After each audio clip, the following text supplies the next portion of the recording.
ಬದುಕು ಜಟಕ ಬಂಡಿ.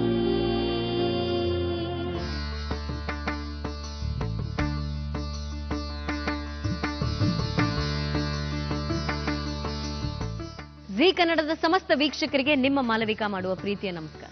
ಹುಲ್ಲಾಗು ಬೆಟ್ಟದಡಿ ಮನೆಗೆ ಮಲ್ಲಿಗೆಯಾಗು, ಕಲ್ಲಾಗು ಕಷ್ಟಗಳ ಮಳೆ ಸುರಿಯೇ, ಕಲ್ಲು ಸಕ್ಕರೆಯಾಗು ದೀನ ದುರ್ಬಲರಿಗೆ, ಎಲ್ಲರೊಳಗೊಂದಾಗೋ ಮಂಕುತಿಮ್ಮ ಅಂತಾರೆ ಡಿ.ವಿ. ಗುಂಡಪ್ಪನವರು. ಅಂತೆಯೇ ಬದುಕು ಜಟಕ ಬಂಡಿಯಲ್ಲಿ ನಾವು ಸಾಮಾನ್ಯರ ಸಮಸ್ಯೆಗಳನ್ನ ಆಲಿಸುತ್ತಾ, ಸಾಮಾನ್ಯರ ಸಮಸ್ಯೆಗಳಿಗೆ ಸ್ಪಂದಿಸುತ್ತಾ ಅವರೊಳಗೊಂದಾಗುವ ಪ್ರಯತ್ನವನ್ನ ನಾವು ಮಾಡ್ತಾ ಇದ್ದೀವಿ. ಇವತ್ತಿನ ಈ ಬದುಕು ಜಟಕ ಬಂಡಿಯ ವೇದಿಕೆ ಕೂಡ ಅಂತೆಯೇ ಒಬ್ಬ ಸಾಮಾನ್ಯರ ಸಮಸ್ಯೆಯನ್ನ ಆಲಿಸಲು ಕೂತಿದೆ. ಯಾರಿವತ್ತು ತಮ್ಮ ಸಮಸ್ಯೆಯನ್ನು ಹಂಚಿಕೊಳ್ಳಲು ಬರ್ತಾ ಇದ್ದಾರೆ, ನಾವು ಯಾವ ರೀತಿ ಅವರಿಗೆ ಸ್ಪಂದಿಸಬಹುದು, ಪರಿಹಾರಗಳನ್ನು ಸೂಚಿಸಬಹುದು. ಎಲ್ಲರೊಳಗೆ ಒಂದಾಗೋಣ ಬನ್ನಿ. ನಾವು ಎಲ್ಲರಂತಿದ್ದರೆ ಎಲ್ಲರೂ ನಮ್ಮಂತಾಗ್ತಾರೆ ಅನ್ನುವ ಒಂದು ನಿರೀಕ್ಷೆಯು ನನಗಿದೆ. ಹಾಗೆ ನಾವು ನಮ್ಮ ತಪ್ಪುಗಳನ್ನ ತಿದ್ದುಕೊಂಡ್ರೆ ನಮ್ಮನ್ನು ನೋಡಿ ಬೇರೆಯವರು ತಿದ್ದುಕೋತಾರೆ ಅನ್ನುವ ಒಂದು ಸಣ್ಣ ಆಸೆ ಕೂಡ. ಇವತ್ತಿನ ಬದುಕು ಜಟಕ ಬಂಡಿಗೆ ಬಂದಿರೋದು ಸುಗುಣ ಅವರು. ಸುಗುಣ ಅವರ ಸಮಸ್ಯೆಯನ್ನು ಆಲಿಸೋಣ ಬನ್ನಿ. ಆತ್ಮೀಯ ಬಂಧುಗಳೇ, ಇಂದಿನ ಸಂಚಿಕೆಯಲ್ಲಿ ನಿಮಗೆ ಒಂದು ವಿಚಿತ್ರ ಹಾಗೂ ಅಪರೂಪದ ಕಥೆಯನ್ನ ಹೇಳಲು ಹೊರಟಿದ್ದೇವೆ. ಬದುಕು ಜಟಕ ಬಂಡಿ ಕಾರ್ಯಕ್ರಮ ಇಂದು ಎಲ್ಲರ ಮನಸ್ಸಿಗೂ ಹತ್ತಿರವಾಗಿದೆ. ನಮ್ಮ ತಂಡ ಎಷ್ಟೋ ಜನರ ಸಮಸ್ಯೆಗಳನ್ನು ಬಗೆಹರಿಸುವಲ್ಲಿ ಯಶಸ್ವಿಯೂ ಆಗಿದೆ.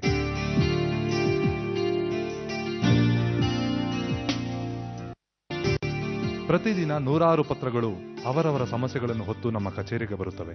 ಅದರಲ್ಲಿ ಒಂದು ಪತ್ರ ನಮಗೆ ತೀರಾ ಅಪರೂಪ.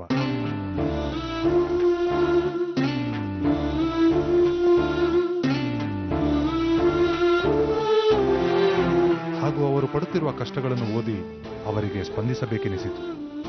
ಅವರ ಹೆಸರೇ ಸುಗುಣ. ಈ ಹೆಣ್ಣು ತಮ್ಮ ಬಾಳಿನಲ್ಲಿ ಬಾಲ್ಯದಿಂದಲೇ ಅನುಭವಿಸುತ್ತಿರೋ ನರಕ ಯಾತನೆಯನ್ನು ಪತ್ರದಲ್ಲಿ ತಿಳಿಸಿದ್ದಾರೆ.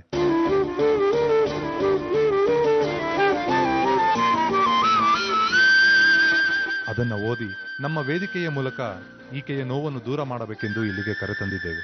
ಬನ್ನಿ, ಸುಗುಣಾಳ ಸಮಸ್ಯೆ ಏನೆಂಬುದನ್ನು ಇಂದಿನ ಸಂಚಿಕೆಯಲ್ಲಿ ನೋಡೋಣ.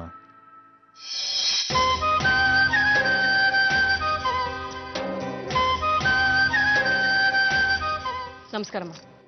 ನಮಸ್ಕಾರ. ಎಲ್ಲಿಂದ ಬರ್ತಾ ಇದ್ದೀರಿ ಸುಗುಣ? ಹೊಸಕೆರೆಹಳ್ಳಿಯಿಂದ. ಬೆಂಗಳೂರು ಹೊಸಕೆರೆಹಳ್ಳಿಯಿಂದ. ಏನ್ ಮಾಡ್ತೀರಮ್ಮ ನೀವು? ನಾನು ಕುಂದನ್ ಎಲೆಕ್ಟ್ರಾನಿಕ್ಸ್ ಅಲ್ಲಿ ಜಾಬ್ ಮಾಡ್ತಾ ಇದ್ದೀನಿ. ಓಕೆ, ಎಲ್ಲಿವರೆಗೂ ಓದಿದ್ದೀರಮ್ಮ? ನನ್ನ ವಿದ್ಯಾಭ್ಯಾಸ ಕೆಲಸದ ಜಾಗದಲ್ಲಿ ಸುಳ್ಳು ಹೇಳಿ ಸೇರ್ಕೊಂಡಿದ್ದೀನಿ. ಇಲ್ಲಿ ನಿಜ ಹೇಳಬೇಕಾಗಿದೆ, ನಾನು ನಿನಗೆ ಹೈಸ್ಕೂಲ್ ಕೂಡ ಕಂಪ್ಲೀಟ್ ಮಾಡಕ್ ಬಿಟ್ಟಿಲ್ಲ ನನ್ನ ಮನೆಯವರು. ಮನೆಯವರು ಅಂದ್ರೆ ಯಾವೂರಮ್ಮ? ತವ್ರ ಮನೆ? ಕೊಳ್ಳೇಗಾಲ. ನಮ್ಮ ತಾಯಿ ತಂದೆ ಎಲ್ಲ ಇರೋದು ಕೊಳ್ಳೇಗಾಲ. ನಮ್ಮ ತಾಯಿ, ನನ್ನ ತಂದೆ, ನನ್ನ ತಮ್ಮ, ನನ್ನ ತಂಗಿ, ಇನ್ನೊಬ್ಬ ತಮ್ಮ ಎಲ್ಲ ಕೊಳ್ಳೇಗಾಲದಲ್ಲೇ ಇದ್ದಾರೆ. ಲ್ಯಾಂಡ್ ಆರ್ಮಿನಲ್ಲಿ ಇದ್ದಾರೆ. ಲ್ಯಾಂಡ್ ಆರ್ಮಿನಲ್ಲಿ ಗೌರ್ಮೆಂಟ್ ಕೆಲಸ ಇದೆ. ಇನ್ನ ರಿಟೈರ್ಡ್ ಆಗಿಲ್ಲ. ನನ್ನ ತಮ್ಮ ಸಿವಿಲ್ ಇಂಜಿನಿಯರು, ನನ್ನ ತಂಗಿ ಬಂದ್ಬಿಟ್ಟು ಅವಳಿಗೂ ಗೌರ್ಮೆಂಟ್ ಕೆಲಸ, ಅವಳ ಗಂಡನಿಗೂ ಗೌರ್ಮೆಂಟ್ ಕೆಲಸ. ಎಲ್ಲರೂ ಕೆಲಸದಲ್ಲಿದ್ದಾರೆ, ಎಲ್ಲರೂ ಚೆನ್ನಾಗಿದ್ದಾರೆ. ನನಗೆ ಸ್ವಲ್ಪ ವಿದ್ಯೆ ಅನ್ನೋದನ್ನ ನಮ್ಮಪ್ಪ ಕೊಡಿಸ್ಲಿಲ್ಲ. ಮದುವೆ ಆಗಿದೆಯಮ್ಮ? ಅವ್ರು ಮಾಡಿದ್ದು ಒಂದು ಆಯ್ತು, ಅದು ನನಗೆ ಗೊತ್ತಾಗಿಲ್ಲ. ನಾನು ಇಷ್ಟಪಟ್ಟವ್ರ ಜೊತೆ ನಾನು ಇವಾಗ ಚೆನ್ನಾಗಿದ್ದೀನಿ, ಚೆನ್ನಾಗಿರೋದಕ್ಕೆ ಬಿಡ್ತಾ ಇಲ್ಲ ನನ್ನನ್ನು. ಅವರು ಮಾಡಿದ್ದು ಅಂತ ಹೇಳಿದ್ರಲ್ಲ, ಯಾರೊಂದಿಗೆ ಮದುವೆ ಮಾಡಿದ್ರು? ನಮ್ಮ ತಾಯಿ ತಮ್ಮ. ಓಕೆ, ಯಾವಾಗದು? ನಾನು 9th ಸ್ಟ್ಯಾಂಡರ್ಡ್ ಓದುವಾಗ.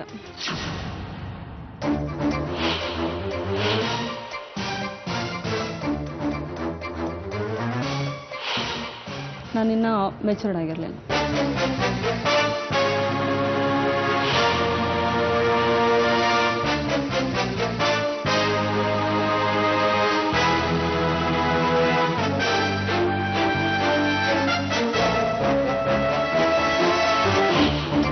ಮದುವೆ ಅಂದರೆ ನನಗೆ ಏನು ಅಂತ ಗೊತ್ತಿಲ್ಲ. ರಿಸಲ್ಟ್ ಕೂಡ ನೋಡೋಕೆ ಕಳಿಸ್ಲಿಲ್ಲ ನನ್ನನ್ನು. ತುಂಬ ಗ್ರ್ಯಾಂಡಾಗಿ ಮಾಡಿದ್ರು. ಹಳ್ಳಿಗೆ ಶ್ರೀಮಂತರು ನಮ್ಮ ತಾಯಿ ತಮ್ಮ ಅವರು. ನಮ್ಮ ತಾಯಿಗೆ ಒಬ್ಬ ಅಣ್ಣ ಇದ್ದಾರೆ, ಒಬ್ಬ ತಮ್ಮ ಇದ್ದಾರೆ, ಒಬ್ಬರು ತಂಗಿ ಇದ್ದಾರೆ. ನಮ್ಮ ಅಜ್ಜಿ, ನಮ್ಮ ತಾತ ಏನೋ ಸಾಯುವಾಗ ಹೇಳಿದ್ರಂತೆ ನನ್ನನ್ನು ಮಾಡಬಾರ್ದು ಮನೆಗೆ ಅಂತ ಹೇಳಿ.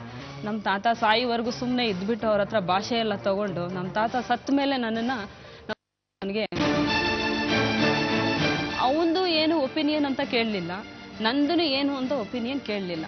ನಮ್ಮ ತಾಯಿ ತಂದೆ ಬಂದು ಸಖತ್ತು ಅಂದ್ರೆ ಹೆಂಗೆ ಅಂದ್ರೆ ಅವರು ಲವ್ ಬರ್ಡ್ಸ್ ತರ ಅವ್ರು ಇದ್ದಿದ್ದು. ಅಷ್ಟು ಚೆನ್ನಾಗಿ ಲೈಫನ್ನ ಎಂಜಾಯ್ ಮಾಡಿದವ್ರು ಅವರು. ನನ್ನನ್ನ 14 ವರ್ಷಕ್ಕೆ ನಮ್ಮ ದೊಡ್ಡ ಮಾವ ಇದ್ದಾರೆ ನಂಜೇಗೌಡ ಅಂತ, ಆ ನಂಜೇಗೌಡರು, ನಮ್ಮ ಸಿದ್ದಮ್ಮ, ನಮ್ಮ ಅಜ್ಜಿ, ನಮ್ಮ ತಾಯಿ, ನಮ್ಮ ತಂದೆ, ಈ 4 ಜನ ಸೇರಿ ನನಗೆ ಮದುವೆ ಅಂತ ಮಾಡಿಬಿಟ್ಟು. ಸರಿ, ಮದುವೆ ಮಾಡಿದ್ಮೇಲೆ ನನಗೆ ಗೊತ್ತಾಗಿಲ್ಲ, ಓದೋ ಹುಡುಗಿ ಅಲ್ಲ, ನಾವು ಓದ್ಬೇಕಂತ ಇನ್ನೂ ಆಸೆ ಇತ್ತು. ಸರಿ, ಓದೋದಕ್ಕೆ ಹೋಗ್ಬೇಕಲ್ಲ, ನನಗೆ ಮಂಗಲ್ಯ ಅದೆಲ್ಲ ಏನೋ ಒಂದು $1 ಅಷ್ಟೇ ನನ್ನ ಪ್ರಕಾರ ಅಂದ್ಕೊಂಡಿದ್ದು. ಮಂಗಲ್ಯ ಅಂತಾನೆ ಅದು ಎಲ್ಲ ನನಗೆ ಗೊತ್ತಿಲ್ಲ. ಅದು ಗ್ರ್ಯಾಂಡಾಗಿ ಮಾಡಿದ್ರು, ಆದರೆ ಅದು ನನಗೆ ಮದುವೆ ಅಂತ ಅನ್ನಿಸ್ಲೇ ಇಲ್ಲ. ಅದು ಮಾಮೂಲಿ ಹುಡುಗಾಟದ ಹುಡುಗಿ ಥರನೇ. ಇನ್ನು ಸ್ಯಾರಿ ಕೂಡ ಉಟ್ಕೊಳ್ಳೋಕೆ ಬರ್ತಾ ಇರಲಿಲ್ಲ, ಲಂಗ ಬ್ಲೌಸೇ ಹಾಕೊಂಡೇ ಇರ್ತಾ ಇದ್ದಿದ್ದು. ಸರಿ, ಎಲ್ಲ ಬೈತಾ ಇದ್ರು, ಲಂಗ ಬ್ಲೌಸ್ ಹಾಕೊಂಡ್ರು ನಾಚಿಕೆ ಆಗಲ್ವಾ, ಮದುವೆ ಆಗಿದೆ, ಸೀರೆ ಉಟ್ಕೊ ಅಂತ ಹೇಳ್ತಾ ಇದ್ರು. ಸೀರೆ ಉಟ್ಕೊಳ್ಳೋಕೆ ಹೋದ್ರೆ ಸೆರಗ್ ಬಿದ್ದೋಗ್ತಾ ಇತ್ತು, ಸೆರಗ್ ಬಿದ್ದೋದ್ರೆ ನರಿಗೆ ಬಿದ್ದೋಗ್ತಾ ಇತ್ತು. ಇದಕ್ಕೆ ನಮ್ಮ ತಾಯಿ ಹತ್ರ ಎಷ್ಟು ಹೊಡೆಸ್ಕೊಂಡಿದ್ದೀನೋ ಗೊತ್ತಿಲ್ಲ, ಇನ್ನೂ ಸೀರೆ ಉಟ್ಕೊಳ್ಳೋಕೆ ಬರ್ಲಿಲ್ವಾ ನಿನಗೆ ಅಂತ ಹೇಳ್ಬಿಟ್ಟು. ಅಷ್ಟೆಲ್ಲ ಮಾನಸಿಕವಾಗಿ ಹಿಂಸೆಗಳನ್ನ ತಡ್ಕೊಂಡು ಮಂಗಲ್ಯ ಎಲ್ಲ ತೆಗೆದಿಟ್ಬಿಟ್ಟು ಮತ್ತೆ ನಾನು SSLCಗೆ ಹೋಗ್ಬೇಕು ಅಂತ ರೆಡಿ ಆದೆ. ನಮ್ಮ ಅಜ್ಜಿ ಹೇಳಿದ್ರು, ನನ್ನ ಎದುರುಗಡೆನೆ ಮಂಗಲ್ಯ ಎಲ್ಲ ಬಿಚ್ತೀಯ ನೀನು. ನಾ ಹೇಳಿದೆ, ಯಾರ ಎದುರುಗಡೆ ಬಿಚ್ಚಿದ್ರೆ ಏನಿದು, ಹಂಗಲ್ಲೇ ಬಿಚ್ಚಿದ್ರೆ ಏನಾಗುತ್ತಮ್ಮ, ಬಿಚ್ಚಿ ನನ್ನ ಪಾಡಿಗೆ ನಾನು ಕ್ಲಾಸ್ಗೆ ಹೋಗ್ತೀನಿ. ಇಲ್ಲ ಇಲ್ಲ, ನನ್ನ ಮನೆಯಲ್ಲಿ ನೀನು ಲೇವಾದೇವಿ ನೋಡ್ಕೊಂಡಿರು, ನನಗಷ್ಟೇ ಸಾಕು, ಬೇರೆ ಏನು ಬೇಡ ನೀನು.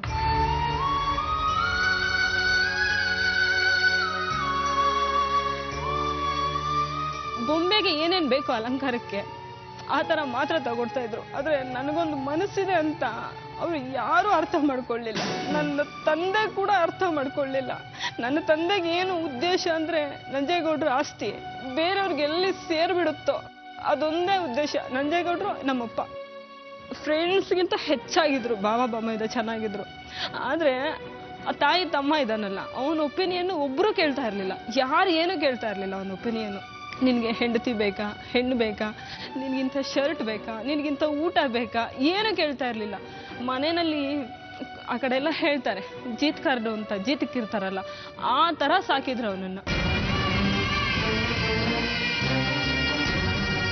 ಅದಾಗಿದ್ದು 1 ವರ್ಷಕ್ಕೆ ಮೆಚೂರ್ಡ್ ಆಗಿತ್ತು. ಆ ನಾಗರಾಜ್ ಅಂತ ಅವನ ಹೆಸರು, ನಮ್ಮ ತಾಯಿ ತಮ್ಮನ ಹೆಸರು. ಅವ್ರದ್ದೊಂದು ಹೆಡ್ಡತನ, ದಡ್ಡತನ ಲೈಫಲ್ಲಿ ನನಗೆ ತುಂಬ ಜಿಗುಪ್ಸೆ. ಅಂದರೆ ಗಂಡಸರು ನೋಡಿದ್ರೆ ಅಸಹ್ಯ ಆಗಬೇಕು, ಆ ಥರ ಲೈಫನ್ನು ಬೇಡ ಅನ್ನಿಸ್ಬಿಡ್ತು.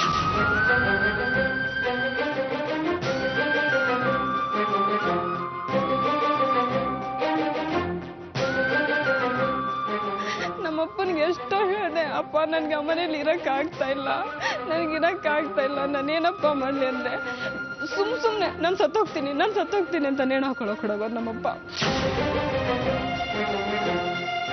ಸಾಯ್ತಾ ಇರಲಿಲ್ಲ, ಸುಮ್ಮನೆ ನನ್ನನ್ನು ಹೆದರ್ಸೋದಕ್ಕೆ ಅವ್ರು ನೇಣು ಹಾಕೊಳ್ಳೋದು. ಇದೆಲ್ಲ ಆಯಿತು. ನಮ್ಮ ತಾಯಿಗೆ ಹೇಳಿದ್ರೆ, ನೀನು ಹುಟ್ಟದಾಗಲೇ ನಮ್ಮ ಅಣ್ಣನ ತಿನ್ಕೊಂಡವಳು ನೀನು. ಅವ್ರಿಗೆ ಇನ್ನೊಬ್ರು ಅಣ್ಣ ಇದ್ರಂತೆ, ನಾ ಹುಟ್ಟಿದ 6 ತಿಂಗಳಿಗೆ ಸತ್ತೋದ್ರಂತೆ. ಹುಟ್ಟಿದಾಗಲೇ ನಮ್ಮ ಅಣ್ಣನ ತಿನ್ಕೊಂಡವಳಲ್ವಾ, ನನ್ನ ತಮ್ಮನ ಜೊತೆ ಬದುಕೋಗಿ ನಿನಗೇನು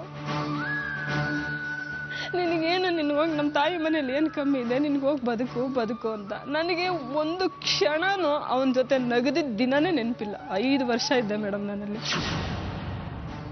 92ನಲ್ಲಿ ಮದುವೆ ಮಾಡಿದ್ದಕ್ಕೆ 97ವರೆಗೂ ನನಗೆ ಎಲ್ಲರೂ ಎಷ್ಟು ಮಾನಸಿಕವಾಗಿ ಹಿಂಸೆ ಕೊಟ್ಟಿದ್ದಾರೆ ಅಂದರೆ, ಒಂದು ಸೀರೆ ಉಡೋದ್ರಿಂದ ಹಿಡಿದು, ನಾನು ಹಣೆಗೆ ಇಡೋದ್ರಿಂದ ಹಿಡಿದು, ತಲೆ ಬಾಚೋದ್ರಿಂದ ಹಿಡಿದು ಎಲ್ಲದರಲ್ಲೂ ಕಂಟ್ರೋಲು. ಆಮೇಲೆ ಯಾರ ಜೊತೆ ನಗು ಅಂದರೆ ಮಾತ್ರ ಅವ್ರ ಜೊತೆ ನಗಬೇಕು, ಯಾರ ಜೊತೆ ಮಾತಾಡು ಅಂದರೆ ಮಾತ್ರ ನಗಬೇಕು, ಬೇರೆಯವ್ರ ಜೊತೆ ನಾವು ಮಾತಾಡೋಂಗೆ ಇಲ್ಲ, ನಗೋಂಗೆ ಇಲ್ಲ. ನನಗೆ ಇನ್ನೊಂದೇನೆಂದರೆ, ಎಲ್ಲರನ್ನು ಅಣ್ಣ ಅಂದ್ಕೊಂಡೇ ಮಾತಾಡಿಸ್ತಾ ಇದ್ದೆ. ಮಾವನ ಮಕ್ಕಳಾಗಲಿ ಯಾರನ್ನೇ ಆಗಲಿ ಎಲ್ಲರನ್ನೂ ಅದೇ ರೀತಿ ಮಾತಾಡಿಸ್ತಾ ಇದ್ದಿದ್ದು. ನನ್ನ ಭಾವನೆಗಳಿಗೆ ಯಾರೂ ಬೆಲೆ ಕೊಡಲಿಲ್ಲ.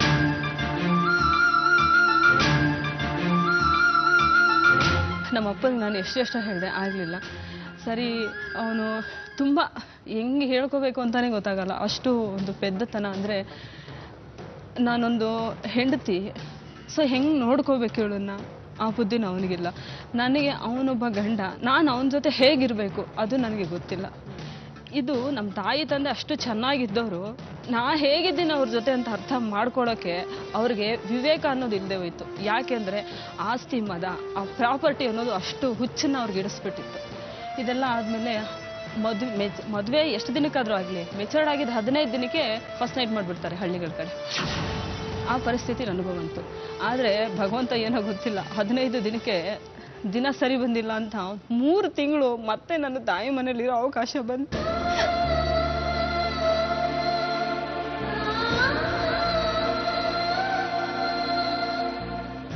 ಲೈಫಲ್ಲಿ ಆ 3 ತಿಂಗಳ ಮೇಡಮ್ ನಾನು ಚೆನ್ನಾಗಿದ್ದಿದ್ದು ಹೇಳಬೇಕು ಅಂದರೆ, ಆ 3 ತಿಂಗಳು ಹೆಂಗೆ ಸಾಕಿದ್ರು ಅಂದರೆ ನಮ್ಮಪ್ಪ ಕಾಲು ಕೆಳಗಡೆ ಬಿಟ್ಟರೆ ಎಲ್ಲಿ ಇದಾಗುತ್ತೋ ಅಂತ ಗೊತ್ತಿಲ್ಲ, ಅಷ್ಟು ಚೆನ್ನಾಗಿ ಸಾಕಿದ್ರು ನನ್ನನ್ನು ನಮ್ಮಪ್ಪ. ಆಮೇಲೆ ಗೊತ್ತಾಯ್ತು ಇಷ್ಟು ಕೊಬ್ಬಿಸಿರೋದು ಇವರು ಏನಕ್ಕೆ ಅಂತ. ಯಾಕೆಂದರೆ 3 ತಿಂಗಳಾದ್ಮೇಲೆ ನನಗೆ ಫಸ್ಟ್ ನೈಟ್ ಮಾಡ್ತಾರೆ ಅಂತ ನನಗೆ ಗೊತ್ತಿಲ್ಲ.